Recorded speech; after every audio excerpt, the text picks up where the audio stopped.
시작하십니다. 네, 안녕하세요. 안과 전문의 최영주입니다. 오늘 제가 정말 나오기 힘든 귀하신 분을 모시고 나왔어요. 바로 서울 성모병원의 각막하고 백내장을 맡고 계시는 주천기 교수님이십니다. 선생님 안녕하세요. 안녕하세요. 정말 바쁘실 텐데 나와주셔서 정말 감사해요, 선생님. 아닙니다. 영광입니다.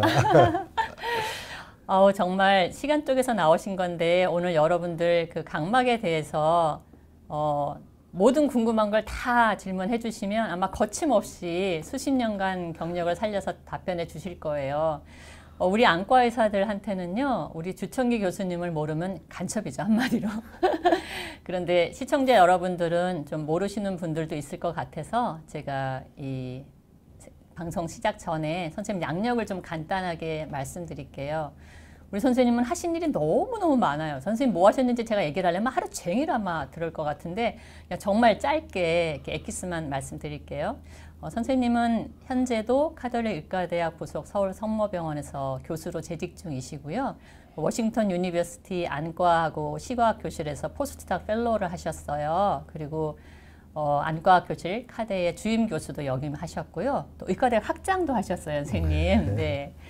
선생님의 그 국세 학술지가 저는 이렇게 선생님을 이렇게 모시기로 결심을 하고 나서 선생님의 업적이 물론 대단한 거는 제가 학회 가서도 이제 들어서 알고 있지만 그 프로필 받아보고 이 정도일 줄은 몰라서 제가 이제 입이 딱 벌어지고 다물어지질 않던데 선생님은 국제 학술지의 논문도 세상에 242편이나 쓰셨어요.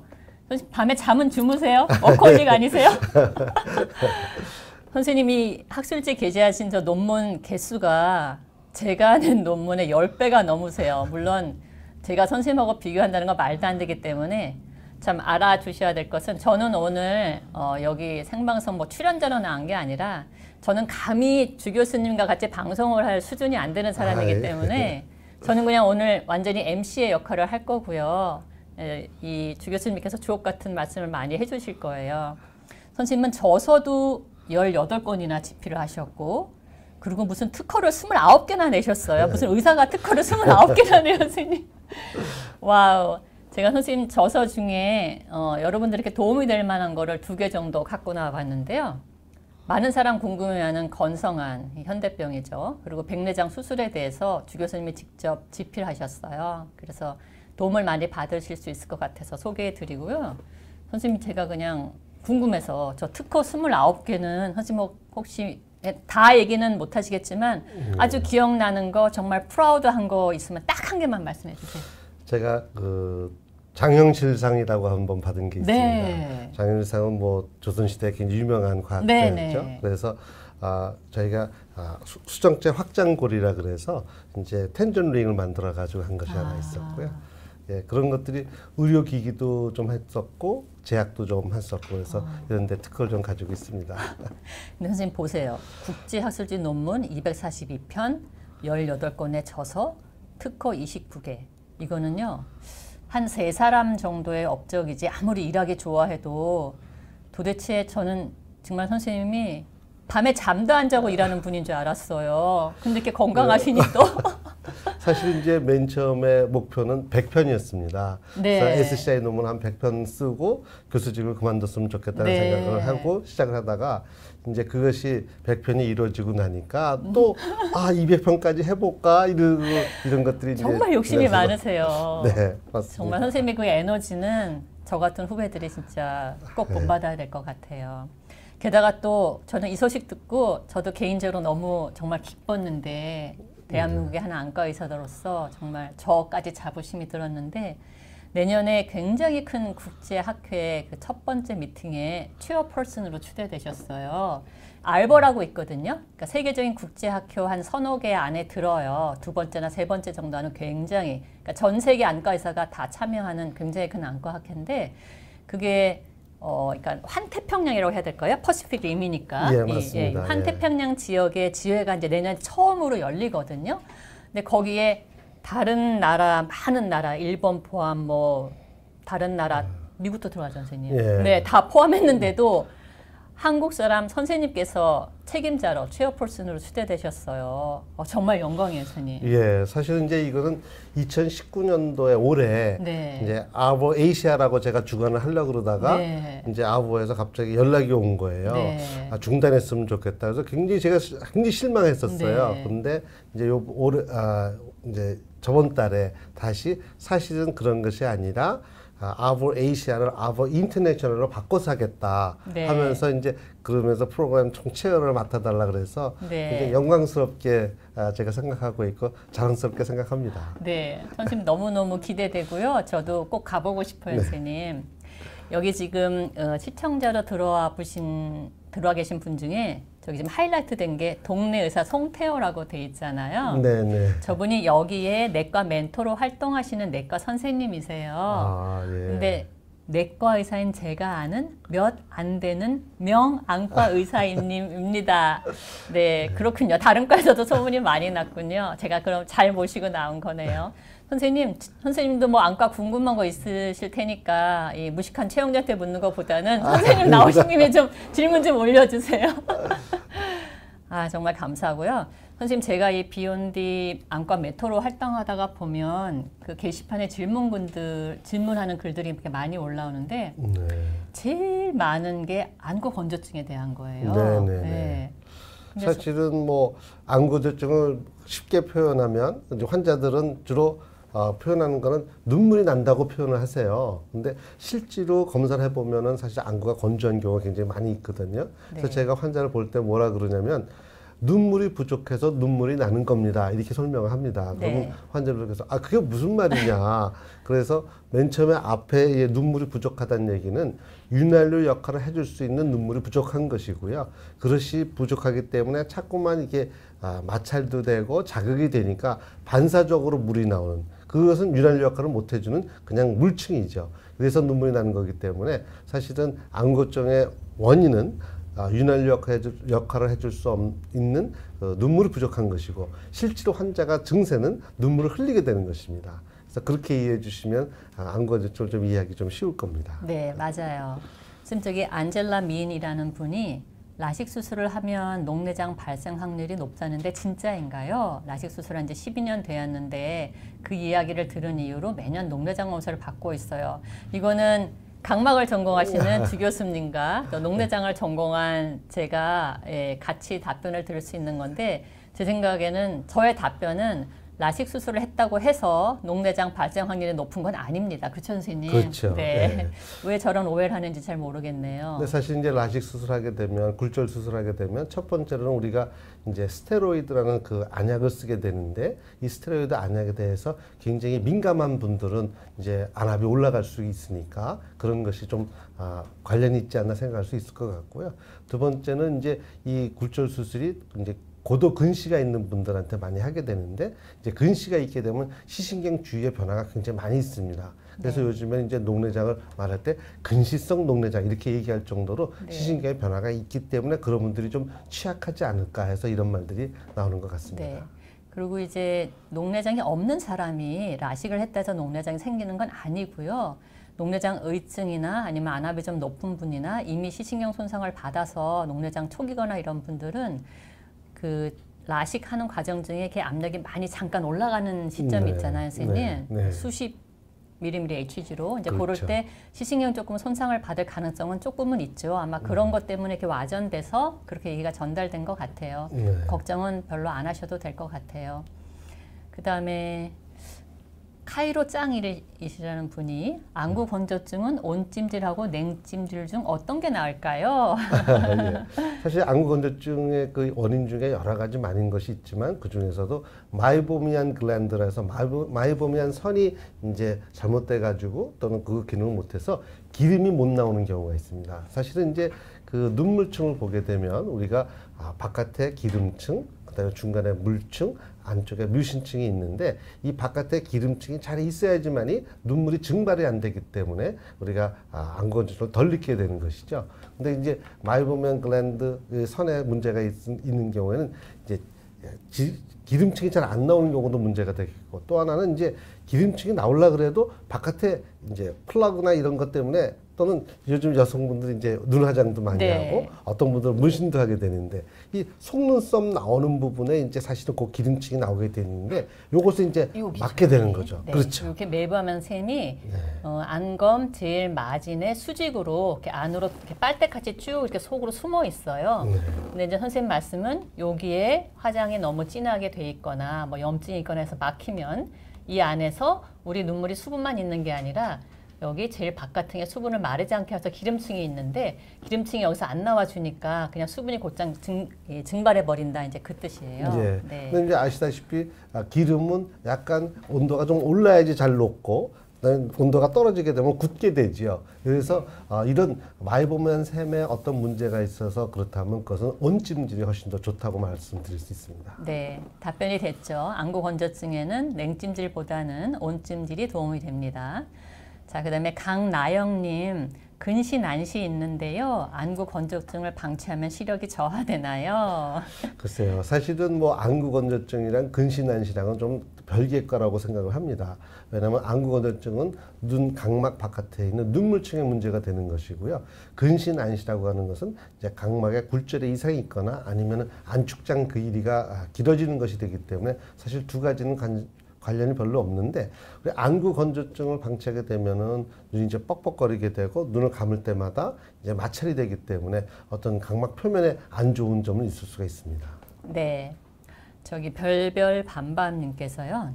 시력 교정술을 받을 때 어떤 병원을 선택해야 좋을까요? 마음 같아선 두 분께 가고 싶은데 지방이라 저희가 방송에서 어떤 병원을 가라고 지정해 드릴 수는 없고요. 그렇지만 병원을 고를 때 이런 점을 유의해서 골라주면 좋겠다는 팁 같은 거는 아마 선생님이나 저한테 마음속에 있을 것 같아요. 선생님 혹시 도움될 말 하실 말씀 뭐 있으세요? 저라면 최원장님한테 갈 것 같은데요. 아닙니다. 지방이라서 못 올라온다고 하십니다. 그래서 사실은 이제 그 라식 수술이나 이런 굴절 수술이 수술 자체는 굉장히 기계 의존도가 높습니다. 그래서 기계가 얼마나 기능을 잘해주느냐가 굉장히 중요하겠지만 그 전에 의료적으로 굉장히 중요한 것은 진단을 잘해보는 것이 중요하죠. 그래서 뭐 컨택렌즈 끼고 있으면 컨택렌즈 빼고 나서 한 1, 2주 있다가 검사하는 것이 좋겠고 또 각막에 어떤 돌출증이나 이런 것이 원축 각막이 있는지 굉장히 자세히 보는 것이 중요하겠고 이런 검사가 제대로 잘 이루어지는 병원에서 수술을 받아야지 아마 성공률이 더 높다고 생각됩니다. 네, 선생님 말씀은 이제 사전 검사가 굉장히 중요하다. 그래서 사전 검사를 철저하게 확인할 수 있는 병원을 가시는 게 좋겠다 하는 건데 사실 환자 입장에서는 어느 병원이 사전 검사를 철저히 하는지 그것도 참 네. 아마 그럴 것 같아요. 근데 뭐 저희가 더 자세히 말씀드릴 수는 없을 것 같고 자, 저기 이제 PD22라는 분이 비욘디 영상 보니까 라식이 라섹보다 부작용이 많아 위험하다는 말이 있던데 사실인지 궁금합니다. 선생님은 선생님 환자분들한테 네. 라섹이 라식보다 안전하다 뭐 이런 말씀하세요? 사실 그렇게는 얘기 안 합니다. 네. 사실은 이것은 뭐 흔히 뭐 공군이 세냐 해군이 세냐 이런 얘기가 똑같거든요. 그래서 네. 두 개 다 장단점이 있습니다. 라식이라고 하는 것은 아시다시피 각막 절편을 만들어서 제친 다음에 레이저로 엑스멀 레이저로 우리가 각막을 성형하고 다시 덮어주는 것이 되기 때문에 사실은 뭐 시력 회복이 굉장히 빨리 되고요. 또 하나는 뭐 시력 그 다음날 자기가 컨택렌즈 끼고 잔 것처럼 느낄 정도로 바로 시력 회복이 빠릅니다. 근데 이제 단점은 이 각막 절편이라고 하는 것이 시간이 지난다 그래서 항상 완전히 굳어져 있는 것은 아니고요. 어떤 다친 데든가 이런 원하지 않는 힘에 의해 가지고 약간 위치가 좀 이탈될 수 있다는 것이 하나 문제가 될 수 있고요. 또 하나는 이제 이것이 각막 절편을 만드는 과정 중에서 안구 건조증이 조금 더 생길 수 있다는 단점이 있습니다. 거기에 비해서 이제 라섹은 그런 각막 절편을 안 만들기 때문에 그런 장점이 있지만 이것은 또 시력 회복이 한 달에 걸쳐서 서서히 좋아지는 이런 좀 시력 회복 속도가 굉장히 느리다는 이런 단점이 있기 때문에 두 개의 그 장단점은 좀 다를 수가 있겠고요. 또 하나는 이제 제일 중요한 것은 각막의 두께가 되겠죠. 우리가 라섹 수술할 때 우리가 생각 못했던 것은 사실은 저희가 의학이라고 하는 것은 이제 과학의 일부이기 때문에 우리가 주로 생물학적으로 각막 내피에 어떤 손상을 주지 않을까 이것만 생각을 했었죠. 우리가 이 물리학이라는 것을 생각을 못했었습니다. 그러나 이제 나중에 알고 보니까 생물학적인 소견도 굉장히 중요하지만 실질적으로 이 물리학적으로 각막이 잘 버텨주는 것도 중요하기 때문에 그 다음부터 각막의 이제 두께를 잘 남겨주는 것이 굉장히 중요하기 때문에 그 실제로 환자의 각막의 두께라든가 지형도 여러 가지 상황을 봐서 우리가 수술을 선택하고 있는 것이고요. 이런 것들이 어떤 것이 좋고 어떤 것이 나쁘다 이렇게 단편적으로 얘기하기 힘듭니다. 네. 장단점이 있다는 말씀이시고 라섹을 좀 회복할 때 환자들에게 좀 불편함을 줄 수 있다는 그런 말씀하셨습니다. 저게 구체적으로 자기 눈에 데이터를 주고 여쭤보는 분이 있어요. 형킴이라는 분인데 양안 각각 대략 근시 -9, 초고도 근시네요, 그죠? 네. 난시 -2, 각막 두께 580, 각막은 좀 두꺼우신 편이네요. 야간 동공 7mm 정도의 라섹하려고 합니다. 어떤 병원은 광학부를 5.5mm로 좁혀서 각막을 절개하는 걸 추천하고 어떤 곳은 광학부 6mm를 추천하던데요. 광학부 좁더라도 무조건 각막 적게 깎는 것이 좋을까요? 사실 이제 어려운 문제인데요. 네. 이제 -9디옵터 되고 난시가 2디옵터 있다는 것은 이제 나쁜 쪽으로 하면 -11디옵터 정도가 된다는 그렇죠. 뜻이거든요. 그래서 이 정도를 이제 우리가 각막을 절삭해내는 것은 나중에 이제 라섹을 했을 경우에는 저희가 이제 그 라섹 중에 가장 무서운 합병증이 이제 각막 혼탁을 우리가 네. 완전히 배제할 수 없을 것 같습니다. 그러다 보니까 많은 부분을 깎지 않기 위해서 광학부를 좁혀서 하게 되죠. 광학부를 좁혀서 하게 되면 낮에 시력은 좋을지 모르지만 또 밤에 빛번짐 현상이나 이런 것이 많이 있을 수가 있어서 실질적으로 저걸 깎고 난 다음에 어떻게 과연 각막 두께가 얼마나 남을 것이냐 이런 것들은 조금 더 계산해 보고 이런 데이터를 가지고 말씀드릴 수가 있겠고요. 어떤 것이 뭐 이것이 좋다, 저것이 좋다, 6mm가 좋다, 5.5mm 좋다 이렇게 단편적으로 얘기할 수는 없고 그분의 지형도, 각막 지형도를 보고 판단하는 것이 맞겠습니다. 네.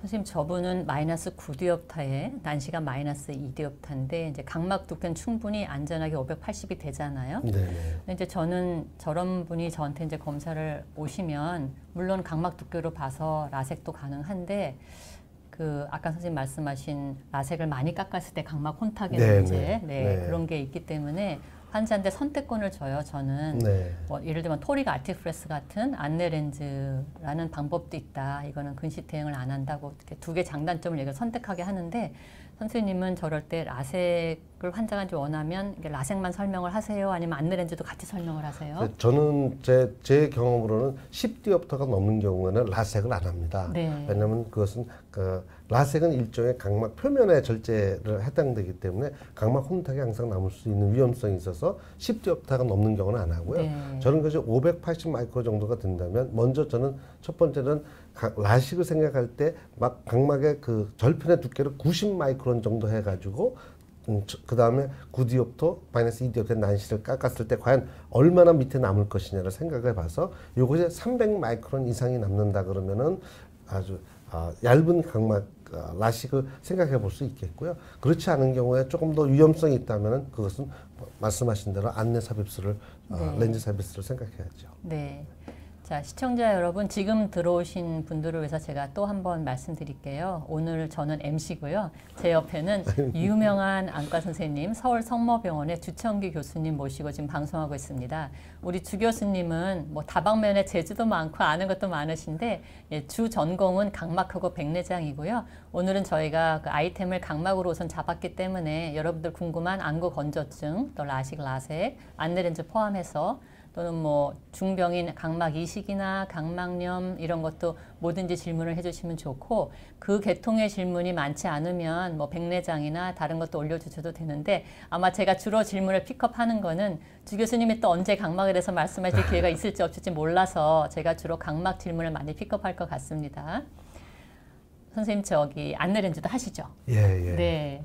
안내렌즈 하신 선생님도 한 몇십 년 되셨을 거잖아요. 네. 저도 꽤 됐는데 제 환자 중에 딱 한 분 알티프레스하고 렌즈를 뺀 분이 있어요. 네. 그분이 이제 병원에 못 오는 한 6년간 계속 지방에 계시면서 한쪽 눈을 이렇게 엎드려 주무셨다고 나중에 말씀하시더라고요. 그래서 한쪽은 여전히 좋은데 각막 내피가 이쪽은 한 1800 떨어져서 제가 이제 빼자고 했는데 시력이 잘 나오는데도 선생님도 혹시 안내렌즈 하시고 오랜 세월 지나서 각막 내피가 떨어져서 뺀 적이 있나요?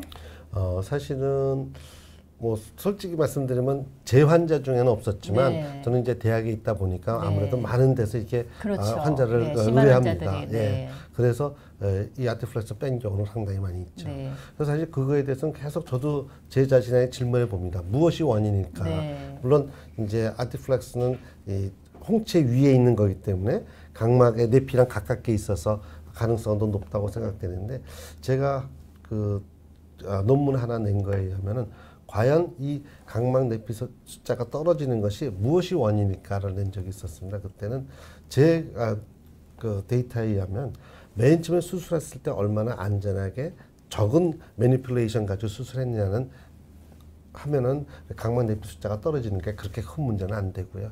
근데 만약 수술하는 도중에 피가 났다든가 다른 것 때문에 자꾸만 매니플레이션을 많이 하는 경우에는 이제 각막 내피 숫자가 많이 떨어지더라고요. 그리고 좀 원장님께서 말씀하셨지만 술 후에 우리가 뭐 문지른다든가 아니면 기대고 잔다든가 네. 이런 것도 큰 원인이 될 수 있겠죠. 네. 선생님은 각막 내피 수가 어느 정도 떨어지면 환자한테 제거하는 게 좋겠다고 권하세요?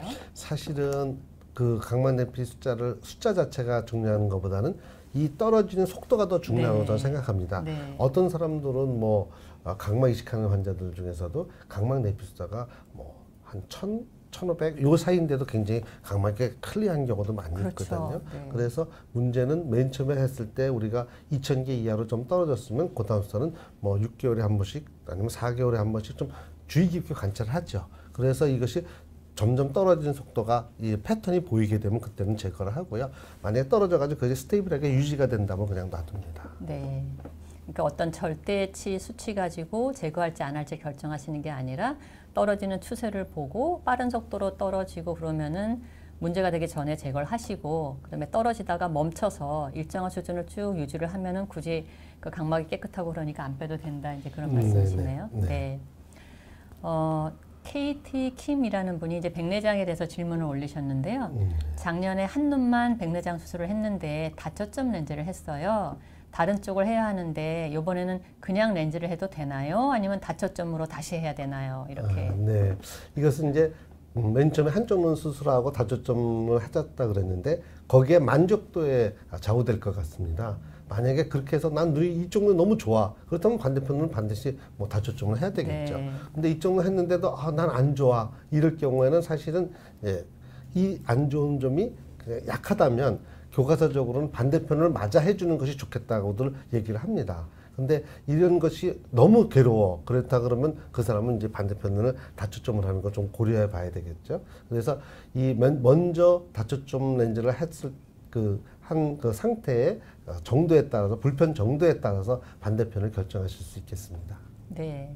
대개는 이제 한쪽 눈에 다초점이 들어가 있는데 반대쪽에 단초점을 넣었을 때 그러니까 다초점 렌즈도 종류가 다양하잖아요, 선생님. 그렇죠. 네네. 플러스 1.5디옵터 추가된 것서부터 플러스 3디옵터 추가된 것까지 여러 개가 있는데 먼저 하신 다초점 쪽에 한 플러스 3디옵터 우리가 흔히 알고 있는 다초점 렌즈를 넣으셨다면 반대쪽에 단초점을 넣으면 아마 가까운 거 볼 때 양한 도수 차이가 거의 3디옵터가 나서 좀 불편하실 수도 있어요. 그래서 먼저 한 쪽이 교수님 말씀대로 좀 만족도가 떨어지고 불편하시다고 하면 반대쪽은 근거리 도수가 많이 추가되지 않은 뭐 플러스 한 1.5나 이렇게 그래서 먼저 한 눈보다 좀 덜 불편하게 좀 중간거리 정도로 강화하는 다초점을 넣으시는 것도 한번 고려해 보시는 어떨까 이런 생각이 드네요, 선생님. 네, 맞습니다. 네.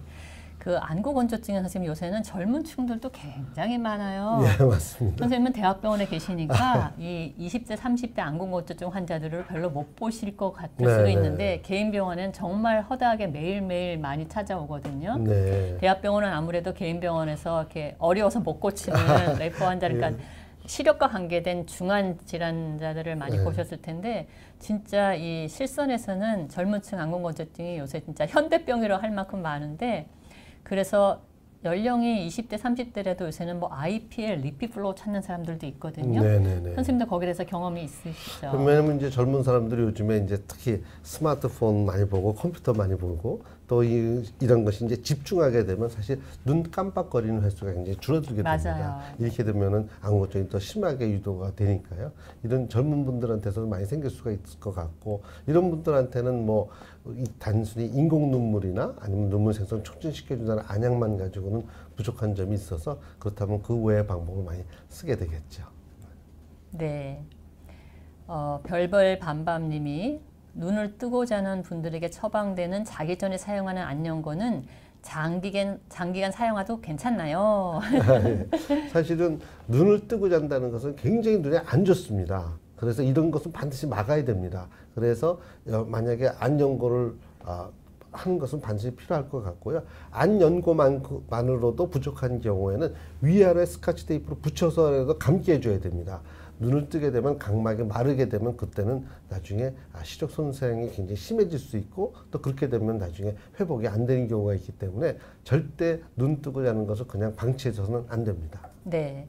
의외로 젊은 층에도 요새는 눈 뜨고 자는 분들이 많아요. 네. 쌍꺼풀을 해서도 그렇고, 네. 또 고령이신 분들은 그 밑에 지방 있다고 여기 뭐 지방 제거하는 수술한 다음에도 그렇고.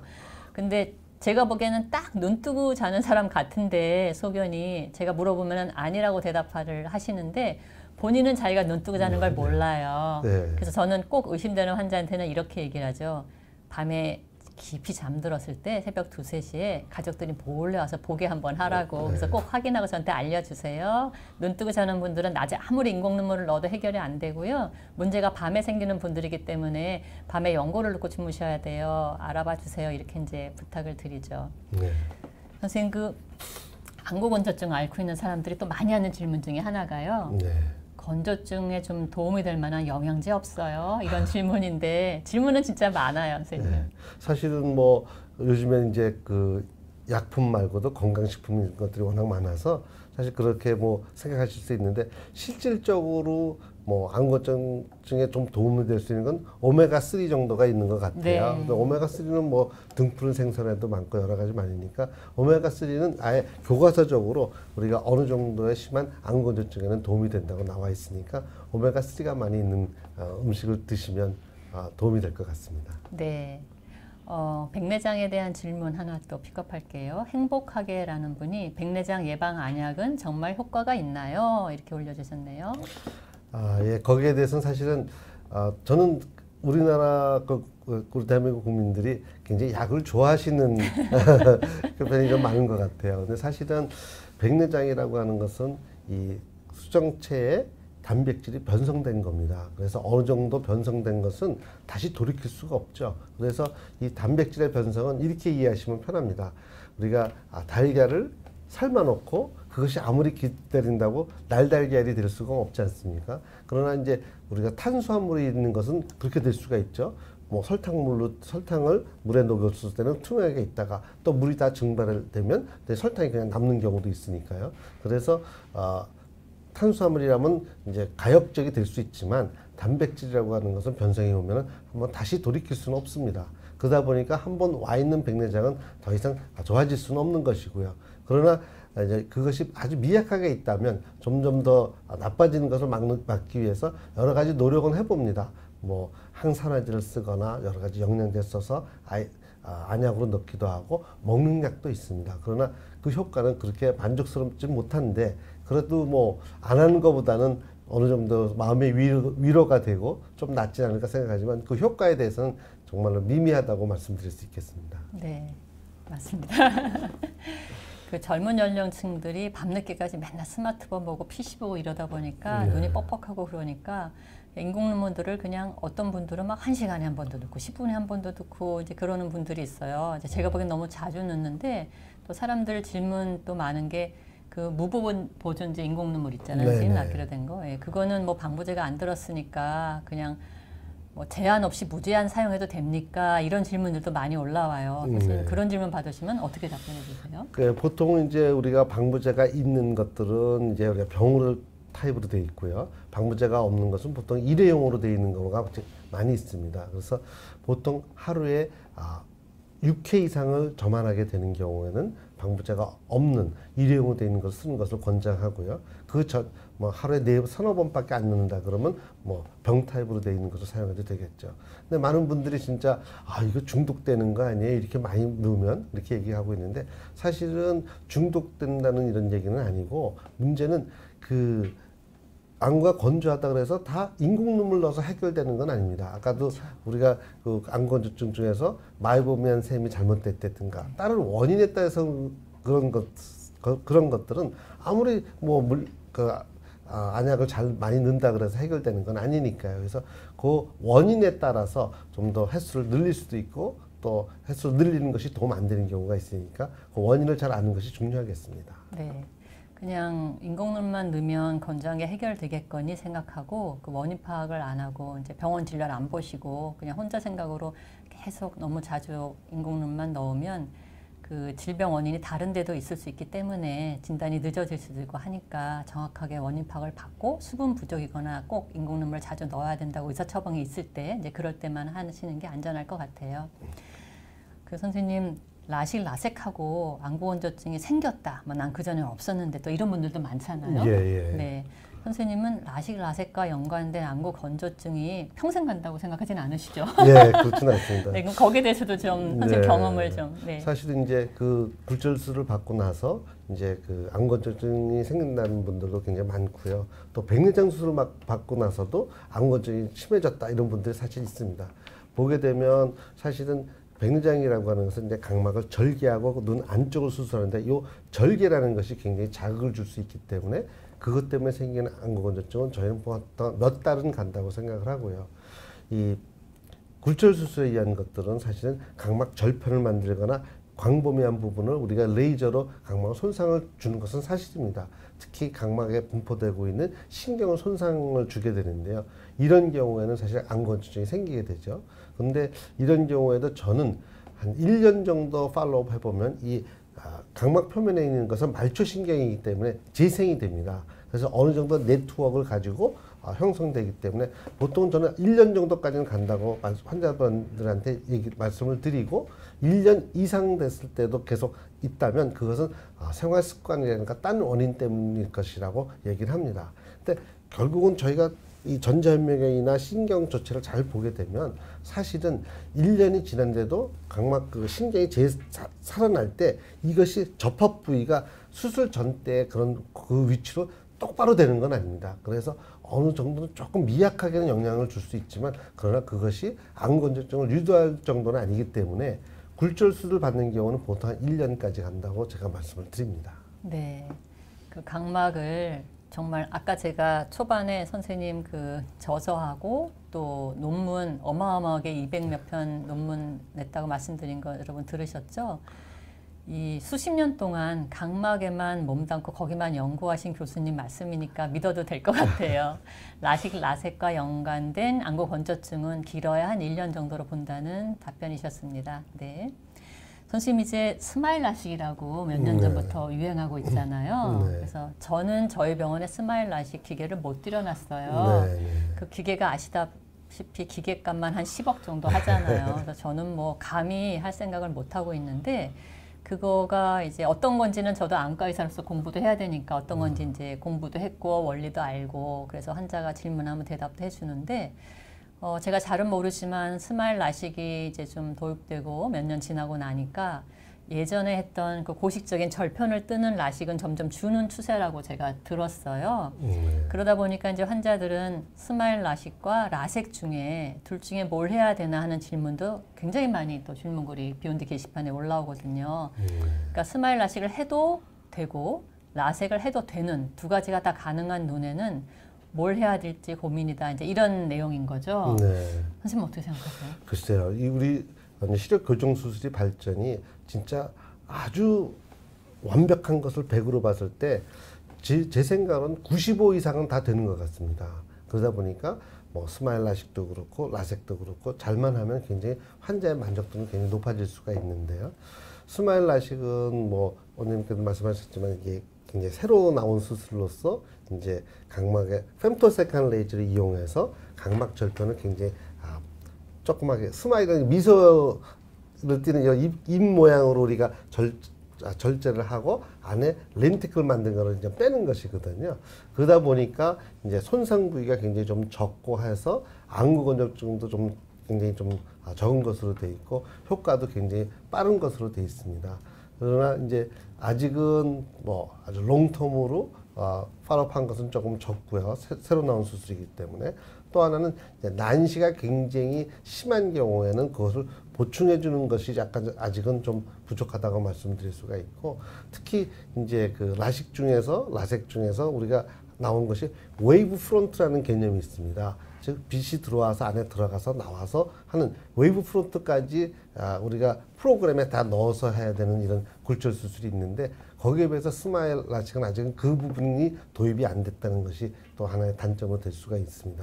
그러나 많은 분들이 이제 하고 나서 경과도 좋고 안구도 덜 생기고 이러다 보니까 스마일 라식을 선호하게 되는데, 글쎄요, 뭐 환자의 그 눈 상태에 따라서 그것은 결정할 수가 있을 것 같고, 둘 다 가능하다면 뭐 이것저것 상관이 없을 것 같고, 사실 저 개인적으로 제 아들도 안과 의사거든요. 네. 내 아들도 안과 의사인데 본인이 수술 받았어요. 언제요? 한 3, 4년 됐습니다. 네. 그때 라섹 받았습니다. 네. 사실은. 그래서 지금 저도 제 눈에, 저는 물론 스마일 라식 나오기 전이었는데 라섹을 받았는데요. 네. 제가 요새 이제 지금 제가 젊어서 네. 수술 받을 때 돌아가서 스마일 라식을 할까 라섹을 할까를 저보고 결정하라고 하면, 저는 그래도 아직까지는 선생님 말씀대로 롱텀 팔로업이나 또 네. 아직은 그게 좀 술기가 그렇게 많이 정말 날고 기게 내가 하는 수술은 100% 나는 실수를 안 해, 이렇게 자신할 수 있는 의사가 몇이나 될까 싶어서 네. 저는 안전한 라섹을 지금 제 눈에 받더라도 받지 않을까 싶어요. 네, 굉장히 뭐 굴절 수술이 저는 항상 그렇게 생각합니다. 예전에 이제 저희가 기자들이랑 얘기하다 보면 사실 굴절 수술이 완벽하지 않았을 때, 새로 나왔을 때는 정말 모든 것을 다 고쳐줄 수 있는 아주 획기적인 수술로 굉장히 막 뛰었었죠. 그러나 사실은 그 당시만 하더라도 뭐 오랫동안 경과 관찰도 안 했고 어떤 경우가 안전한지 잘 몰랐을 때였습니다. 그러다가 이제 그런 것들이 많이 진행됐고, 또 이것이 10년, 20년 되다 보니까 좋은 사람들도 있지만 좀 안 좋은 사람들도 있었거든요. 그러고 나서 지금은 이제 우리가 알죠. 어떤 경우에 조심해야 되고 어떤 경우에 라식하면 안 되고, 이런 것이 지금 다 나와 있습니다.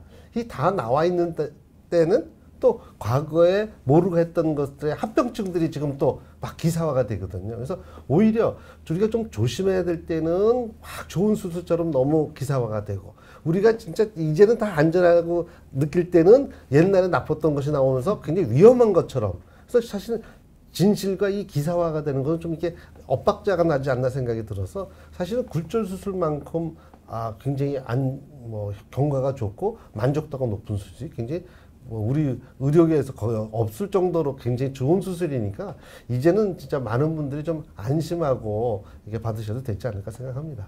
네, 선생님 그 말씀에 지금 하나 생각나는 게, 어젠가 그젠가 비욘디의 그 차종원 PD라고 있어요. 네. 네, 그 차종원 PD가 이렇게 짧은 영상을 올린 걸 제가 봤는데, 뭐였냐면 최근에 그 미국 FDA에서 이제 처음에 라식 수술을 허락을 할 때 거기에 네. 리더급으로 참여했던 의사가, 그분이 몇 년 전부터 이제 FDA 나온 뒤에 당시 나의 결정은 실수였다. 네, 라식은 안전하지 않은 수술이다.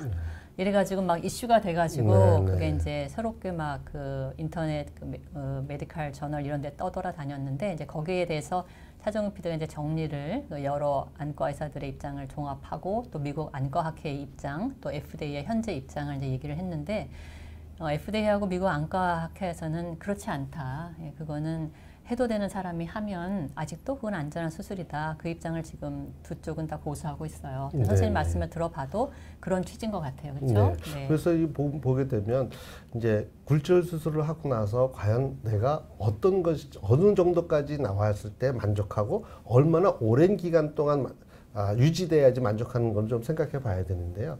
사실 우리 몸은 원상 상태로 돌아가려는 힘이 있습니다. 그래서 우리가 많은 부분은 이제 고도근시라든가 중등도 근시에서 우리가 굴절 수술하게 되면 맨 처음에 몇 년 동안 굉장히 좋죠. 그러다가 시간이 지나면 사람에 따라서는 다시 근시 쪽으로 조금 가는 경향이 있습니다. 그러나 그것이 다시 간다 그래도 원래 본인이 갖고 있던 근시 값으로 돌아가는 건 아니고요. 거기에 뭐 많이 못 미치는 그러나 정시보다는 조금 퇴행되는 정도는 있을 수가 있습니다. 그런데 그렇게 우리가 보통 이제 근시 수술을 받게 되면 20대 젊은 나이에 받게 되는데요. 이분들이 한 10년, 20년 뒤에 약간 근시성으로 간다 그랬을 때는 그때는 또 노안이 올 때가 되기 때문에 네. 오히려 또 그렇게 또 효자 나쁜 노릇하죠. 거, 효자 노릇도 하고 그렇게 나쁜 건 아니거든요. 네. 그래서 이것을 완벽한 수술로 평생 동안 간다고 했을 때는 뭐 간혹 좀 실망할 수 있지만 10년, 20년 이 정도 갔을 때 내가 안정 벗고 지내는 것도 굉장히 좋은 삶의 질이거든요. 이런 걸 생각해 본다면 굉장히 아주 효과적인 수술이라고 얘기할 수 있습니다. 네. 저기 파크준님께서 지금 올라갔는데 라식 라섹 할 때 각막 강화술이 실제 근시 퇴행에 도움이 되나요? 그러니까 각막 강화술에 대한 질문 올려주셨네요. 네, 저런 건 이제 라식 익스트라, 뭐 라섹 익스트라라 그래가지고 이제 크로스 링킹이나 그런 교원 기압술을 같이 해주는 경우가 있습니다. 사실은 교원 기압술이라고 하는 것은 이제 맨 처음에는 원추 각막이나 이런 초기 증세 때 각막에 지탱해주는 힘을 좀 강화시켜주기 위해서 하는 것인데요. 이런 것들이 사실은 뭐 굴절수술 했을 때 어느 정도 각막이 얇아지는 건 사실이기 때문에 그런 것들을 했을 때 그렇게 뭐 심하게만 하지 않는다면 도움이 된다고 저도 생각하고 있습니다. 네. 아까 봤는데, 네. 안녕이라는 님께서 28살 시력은 그대로 좋은데 안구 건조증이 갑자기 생겼는데 방치하면 시력이 나빠질 수도 있나요? 1.5, 1.53 그러니까 안구 건조증을 방치했을 때 시력이 나빠지기까지 하느냐라는 질문이세요. 네, 사실 저 경우는 안구 건조증이 어느 정도 심하냐에 따라서 다르겠죠. 뭐 안구 건조증을 저희가 스테이지로 1, 2, 3, 4 한 4단계로 나눕니다. 그래서 3단계에서부터는 우리가 적극적인 치료를 해야 되고 1, 2단계는 뭐 안약 뚫는다든가 이런 걸로 다시 또 회복될 수 있고 좋아질 수가 있죠. 그러나 안구 건조증이 굉장히 심한 경우에는 각막 표면에 손상을 주고 각막 표면에 손상을 준다는 것은 한마디로 피부가 벗겨지면 우리가 참 곪지 않습니까? 이런 식으로 각막 표면이 나빠지게 되면 거기에 염증도 생길 수 있고 이렇기 때문에 이 안구 건조증 때문에 눈이 나빠질 수 있는 건 사실이고 좀 중증도로 가게 되면 반드시 치료를 하셔야 됩니다. 네. 지구별 여행자님, 안구 건조증과 난시 교정을 가장 중요시 여긴다면 스마일 라식, 라식, 라섹 중 어떤 걸 추천하시는지 두 분의 의견을 듣고 싶습니다. 그러니까 저분은 다른 것보다도 안구 건조증과 난시 교정 두 가지 측면을 주로 생각해서 뭐가 좋겠나 하는 질문이세요. 네. 뭐 제가 좀 나눠서 제 의견을 말씀드리면 뭐 제 의견은 사실 이것은 꼭 절대적으로 얘기할 수 없지만 안구 건조증만 생각한다면은 저는 순서를 스마일 라식, 라섹, 라식으로 네. 이렇게 좋다고 생각하고요. 네. 난시 교정 효과는 라섹, 라식, 네. 스마일 이렇게 순서를 매기고 네, 싶습니다. 저도 완전히 거기 동의합니다, 선생님. 네. 들으셨죠? 네, 그러니까 두 가지를 같이 생각해서 딱 답이 나온 게 아니라 좀 혼동스럽긴 하실 텐데 의학적으로는 그렇거든요. 네, 안구 건조증만 생각하면은 스마일 라식, 라섹, 라식이고 난시 교정만을 생각하면은 라섹, 라식, 스마일 라식 이 순서라고 지금 교수님도 저도 그렇게 생각하고 있습니다. 자, 동네 의사 송태호님, 저분고 내과 선생님. 네. 사후 각막 기증에 제한이 있나요? 병이 있으면 못한다던가 혹은 심한 근심은 안 된다던가. 예. 네, 사실은 이제 사후 각막 기증에 대해서는 제한은 없습니다. 근데 저희가 각막을 기증하게 되면 누가 각막을 기증했는지 환자분이나 딴 분들한테 알리지는 않습니다. 그래서 보통 각막을 기증하는 분들의 뜻은 굉장히 소중하기 때문에 일단 기증은 받고요. 기증을 받은 다음에 그것을 각막 정면 현미경이라는 걸 통해서 각막 내피가 얼마나 살았는지를 체크하게 됩니다. 그래서 보통 제곱 밀리미터당 2,000개 이상이 돼야지 사용할 수 있는 것으로 되어 있고요.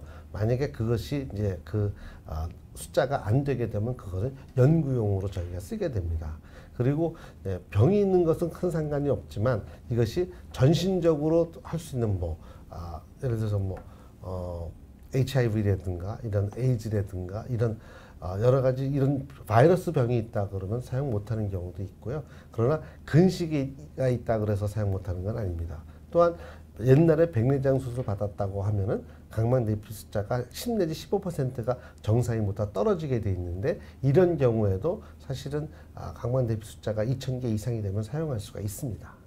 네. 선생님 각막 이식도 많이 하셨죠? 네. 뭐 다 기억 안 나시겠지만 대충 각막 이식한 수술 개수 혹시 말씀해 주실 수 있어요? 한 1,500건 정도 되지 않을까 생각합니다. 와, 1,500. 정말 개업한 이 안과의사 입장에서는 각막 이식 수술한 사람이 외래에 나타나는 경우가 1년에 몇 케이스 없거든요. 근데 선생님은 1,500 케이스를 하셨다니까 제가 정말 놀랐습니다. 선생님 그 1,500 케이스 중에 가장 많은 질환은 어떤 질환이었어요? 옛날에는 이제 그 각막에 원추 각막이라든가 네. 이런 게 많았는데 최근에는 이제 옛날에 백내장 수술을 받았던 분들 중에서 나쁜 분들 이런 분들이 많이 있고요. 사실은 이제 제가 제일 그 생각나는 이 각막 이식 부분은 네. 제가 김수환 추기경님 선정하셨을 때 사실은 추기경님 그 각막을 받아서 제가 딴 분한테 이식을 해줬거든요. 그러셨구나. 그건 알려지지 않은 얘기네요. 네, 근데 알려지지 사실은 않은 얘기네. 그 카톨릭 신자라든가 이런 경우에는 그 네. 추기경님께서 이제 선정한다는 게 굉장히 큰 이슈였거든요. 네. 그래서 사실은 몇 번 그 위험한 고비를 좀 넘기셨어요. 네. 그러다가 선정하게 됐을 때 사실 누가 기증했는지 몰라야 되는데 네. 제가 그때 이제 안구 적출하러 갔을 때 이미 복도에 기자들이 다 꽉 있는 거예요. 네. 그래서 그때 이제 다 이제 해치고 들어가서 이제 각막 그 안구 적출할 때는 다 내보내거든요. 네. 내과 주치, 외과 주치까지 다 내보냅니다. 네. 그리고 이제 안과 팀만 들어가서 네. 이제 안구를 적출하고 그러니까 나오니까 이제 또 그다음 이슈가 과연 저 추기경님의 눈이 누구한테로 갈 것이냐. 네. 이게 굉장히 이슈예요. 그래서 네. 뭐 기자들이 뭐 입원 환자 다 조사하고 막 이런 적도 굉장히 많았는데 사실은 이제 그때 에피소드는 추기경님이 그때 80이 넘으셨었거든요. 네. 그리고 옛날에 그 백내장 수술을 받으셨어요. 네. 그럼 각막 내피가 2,000이 안 되실 수도 글쎄 있는데. 말이죠. 그러니까 네. 이게 굉장히 숫자도 굉장히 나이도 많으시고 네. 숫자가 굉장히 안 될 수 있는데 그때 제가 적출하고 왔잖아요. 네. 그래가지고 그때까지는 내가 뭐 정말 잘해드려야지. 그리고 이걸 이제 안은행에 그 각막 내피 숫자를 조사하는 걸로 보내고 나서 가만히 책상을 생각해 보니까 추기경님이 나이도 연세도 많으시지. 옛날에 각막 수술도 내피- 하셨지. 그렇죠. 그래서 네. 만약에 2,000개가 안 돼가지고 네. 만약에 제가 남들한테 이식을 안 해주게 되면 네. 캐톨릭 신자들이 저를 가만두겠습니까? 왜 떼냈냐고.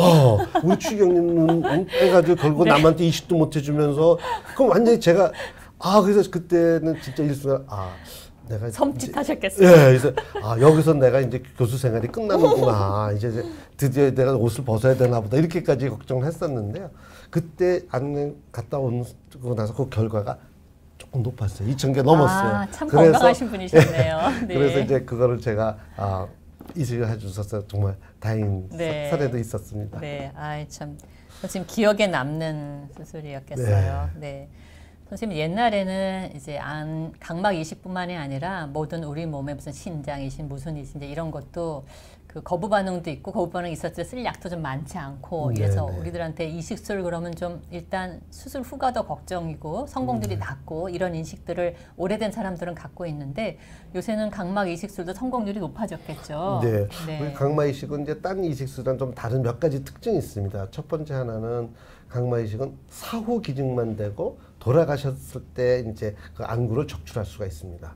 즉 예를 들어서 어머니가 뭐 자식들한테 아들이나 딸한테 내가 잘 못 보니까 내 눈을 기증해 주세요. 안 됩니다. 네. 그래서 꼭 돌아가신 다음에 한다는 것이 하나 있고 두 번째는 거부 반응이 좀 딴 장기에 비해서 좀 적은 편입니다. 왜냐하면 각막은 혈관이 없는 조직이기 때문에 네. 우리가 딴 그 장기 이식은 조직 적합성 검사를 하는데 각막인 경우는 하지 않습니다. 그래도 될 정도로 이제 우리가 각막 이식을 하게 되는데 문제는 그렇게 한다 그래도 우리가 3년 내지 5년 정도로 보게 되면 약 한 20-30%에서 거부 반응이 나타날 수 있습니다. 이 거부 반응이 나타났을 때는 최원장님 말씀하셨지만 사실 쓸 수 있는 약이 면역 억제제, 스테로이드 제제 몇 개지 안 됩니다. 그래서 굉장히 치료가 잘 안 되는 경우가 있는데 가장 중요한 것은 거부 반응이 생겼을 때 빨리 하는 것이 굉장히 중요합니다.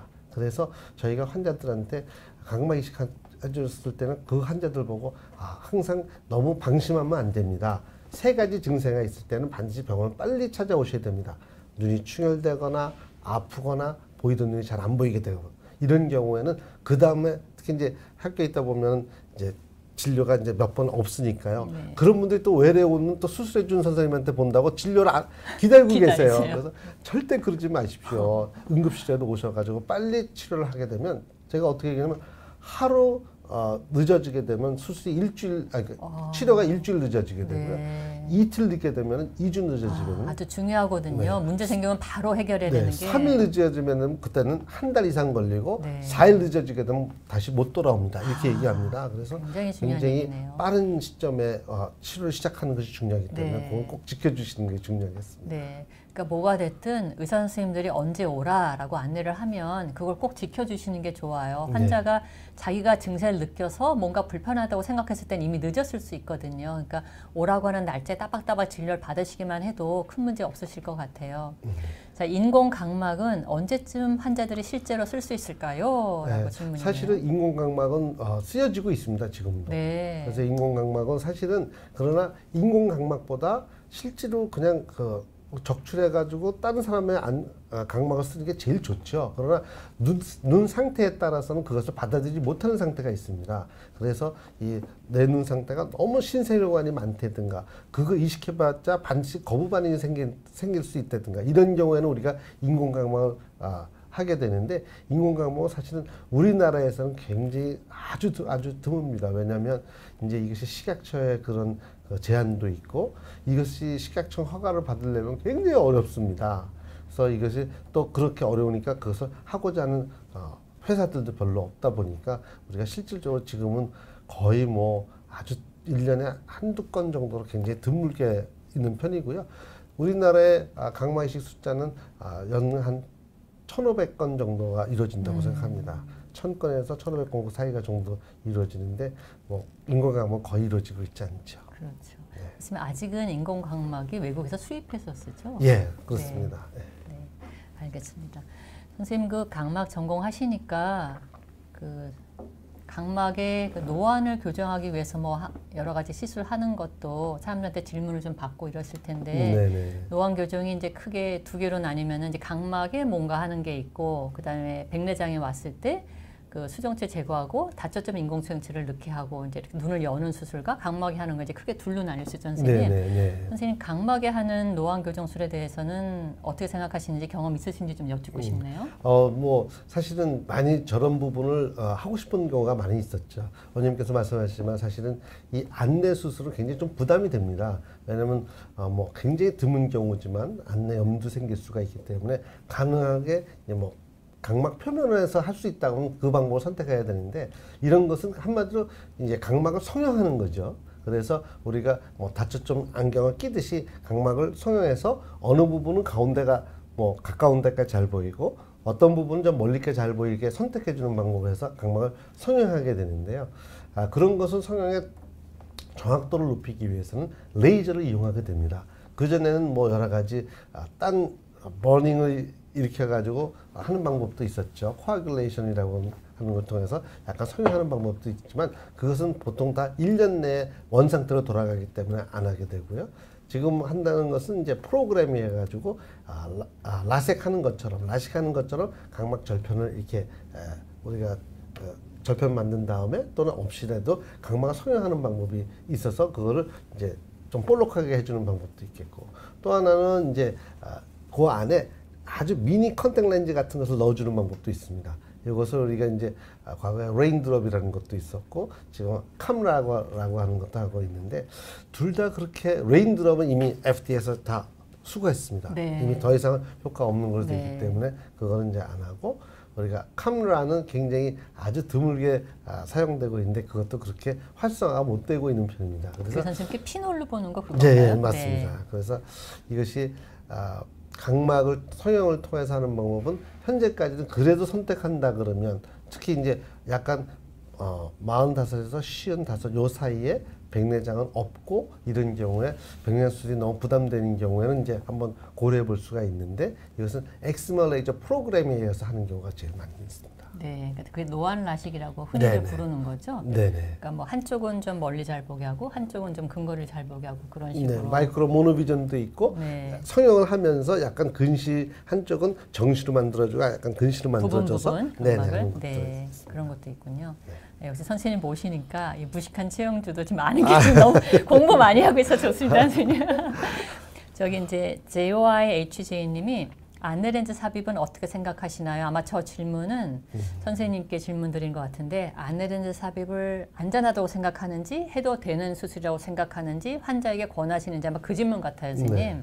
사실은 이제 특히 굴절에 이상이 있어서 불편하시는 것은 본인이 아니면 잘 모를 정도로 본인들이 굉장히 답답한 점이 많으실 텐데요.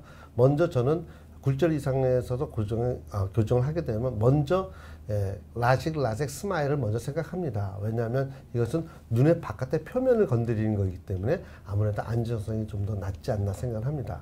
그러나 이것은 항상 각막을 얇게 만드는 것이죠.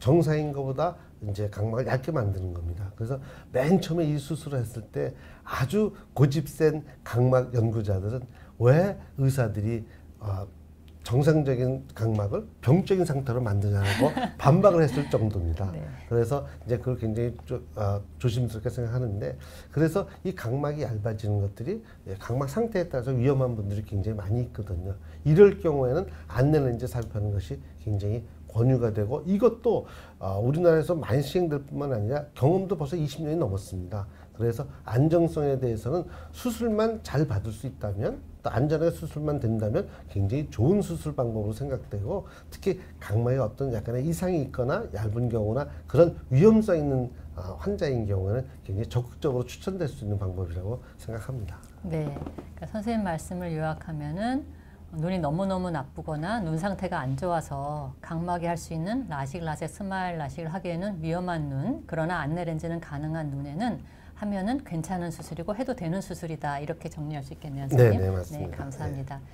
자, 이제 선생님 대학병원에 계셔서 사실은 중증 질환자만 많이 보시는 분인데, 그 비욘드 게시판에는 뭐 안구 건조증서부터 일상에서 힘든 것들 이렇게 많이 질문 오시는 거에 지금 너무나 자세히 답변을 잘해 주시고 있어서 감사해요.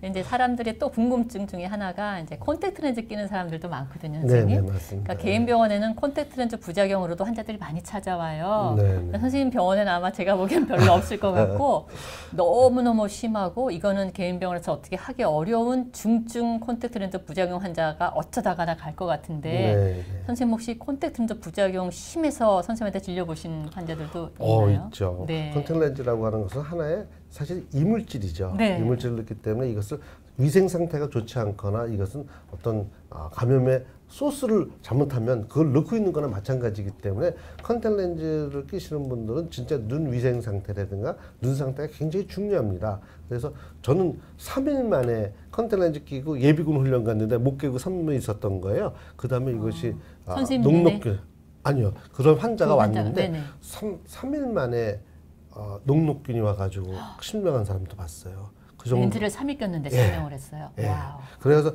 근데 예비군 훈련 가니까 위생 상태도 별로 안 네. 좋고 뭐 그렇겠죠. 그래서 그런 경우도 봐서 하여튼 이 컨택트 렌즈를 착용한다는 것은 그만큼 저는 책임감이 따른다. 자기 눈에 대해 위생에 대해서는 책임을 질 수 있는 사람만이 컨택트 렌즈 끼는 것을 생각해 보는 것이 좋겠습니다. 심각하네요. 3일 만에.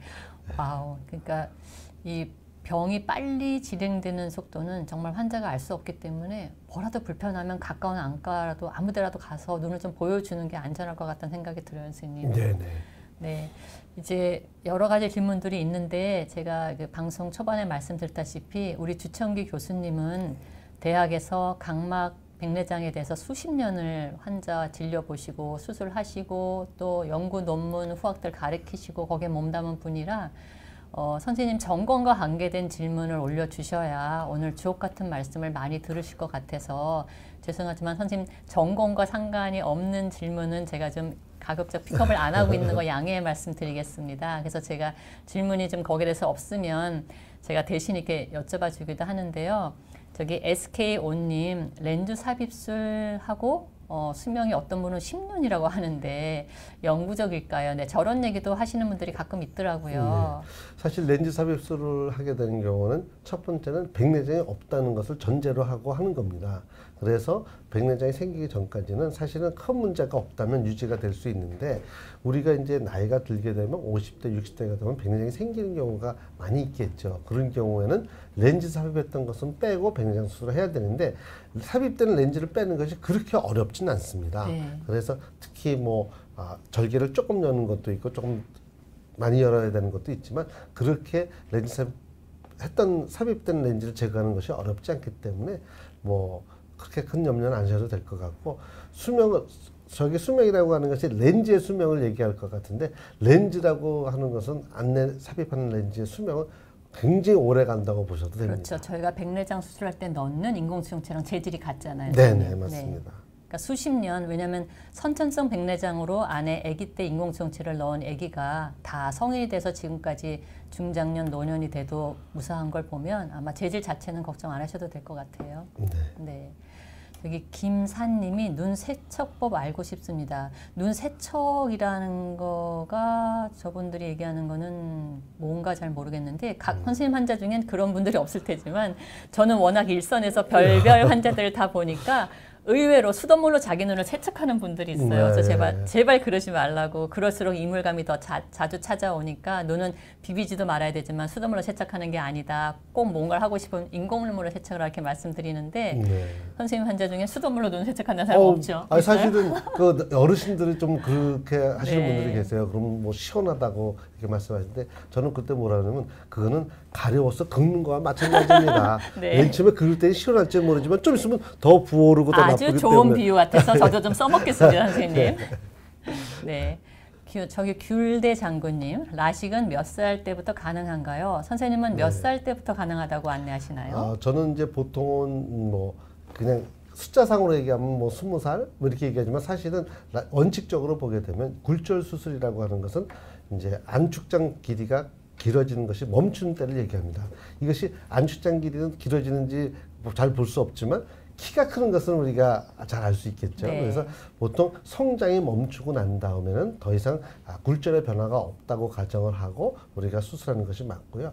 만약에 이제 대학교 들어가서 뭐 하겠다 그러면은 그런 경우에 19살 때 이렇게 하게 된다면 저는 그때는 들어가자마자 바로 하는 것이 아니라 한번 측정하고 6개월 뒤에 한번 측정해서 그 변화가 별로 미미하고 없다 그러면 해줘도 됩니다. 그러나 그 변화가 조금 있다 그러면 20살 넘는 다음에 하는 것이 좋겠습니다. 이렇게 얘기를 합니다. 네, 그러니까 고등학교 졸업하고 나서 이제 시력 변화가 없을 때 그때 하는 게 좋겠다라는 말씀으로 정리하면 되겠네요.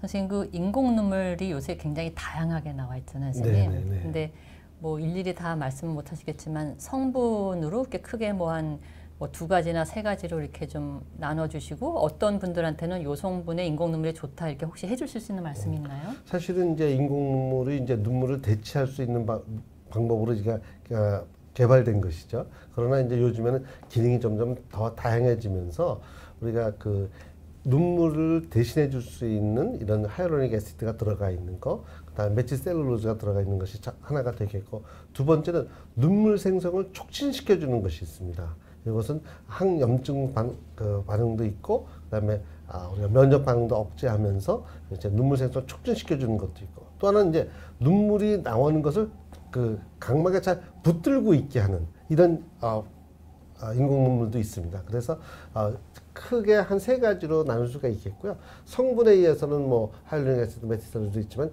기능으로 봤을 때는 크게 3가지로 나눌 수 있겠습니다. 네, 선생님. 제가 항상 선생님을 뵈면 정말 에너지가 많이 넘치시고 정말 아까도 말씀드렸지만 도대체 잠은 주무시면서 일을 하시는지 논문이니 저서니 뭐 특허니 정말 저로서는 이게 도대체 한 사람이 이 업적을 했을까 과연 이렇게 생각이 들 정도로 엄청나신데 선생님 제가 여기서 선생님 연세를 여쭙진 않을 거예요. 실례가 되니까. 어쨌든 저보다는 좀 연배가 있으신 분인데 요새 보통 종합병원에 있는 의사들이 솔직히 얘기해서 우리 신랑이 싫어하겠지만 우리 신랑은 올해 은퇴했습니다.